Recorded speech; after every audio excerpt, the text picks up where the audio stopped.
আসসালামু আলাইকুম। সবাই কেমন আছেন? সবাইকে শুভ সকাল ও আশা করি ভালো আছেন, ভালো থাকাটাই কামনা করি। তো কি অবস্থা সবার? সবাই ভালো আছেন? আল্লাহ দিলে রোজার দিন মাহে রমজান কিভাবে কাটতেছে সবার? জানি না আপনাদের থেকে কেমন লাগতেছে, জানি না। আমার থেকে অনেক ভালো লাগতেছে রমজান মাস, বা এখন বলতো না, যে কোনো রমজান মাস আসলে অনেক ভালো লাগে রমজান মাসে।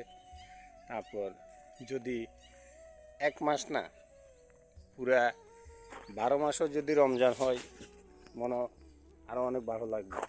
কারণ রমজান মাসে রোজা থাকা, সকল বন্ধুবান্ধবকে নিয়ে একসাথে ইফতার খাওয়া আলাদা একটা মজা আছে ভাই। তো আসলে সবাই ভালো আছেন, সবার জন্য দোয়া ও ভালোবাসা রইল। আমি আসলে একটা কথা বলতে চাইছিলাম।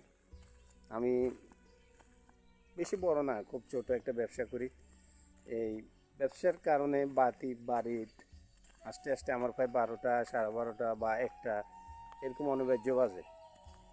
তো আসলে সত্য কথা বলতে কি, গেছে রমজানও আমি প্রায় 6-7টা রমজান সেরে খেতে পারি নাই, বা মোবাইলে অ্যালাউন্স দেওয়ার পরও মোবাইল কিন্তু আমার পাশেই থাকে, কিন্তু আমি মানে কী বলবো, ঘুমের কারণে হয়তো বলতে পারি না অ্যালাউন্সটা বাজছে না।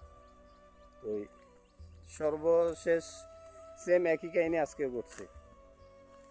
আসলে কী বলবো, বাজার থেকে আইসি প্রায় 12টার পরে কিছু ভাত খেয়ে ঘুমাইছি, আর স্যারি খেতে দিছে নেই। তো এখন আমি নিয়ত করছি, আমি যখন দিশ পাইছি তখনই আমি নিয়ত করছি যে আমি আজকে রোজাটা ভাঙবো না। স্যারি না খেলে কী হয়েছে, আমি নিয়ত করছি আমি রোজাটা থাকবো। তো সবাই আমার জন্য দোয়া করবেন যেন আমার রোজার উপর কোনো প্রভাব না পড়ে, আমি যেন ঠিকঠাক মতো খুব সুন্দরভাবে আমি রোজাটা কাটাই দিতে পারি। আজকে 18তম রোজা। ওই আসলে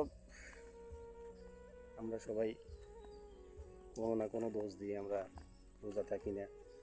কারো সমস্যা, তারপর কারো কাজের সমস্যা, কারো ব্যক্তিগত সমস্যা থাকতে পারে, বা পার্সোনালি সমস্যা থাকতে পারে।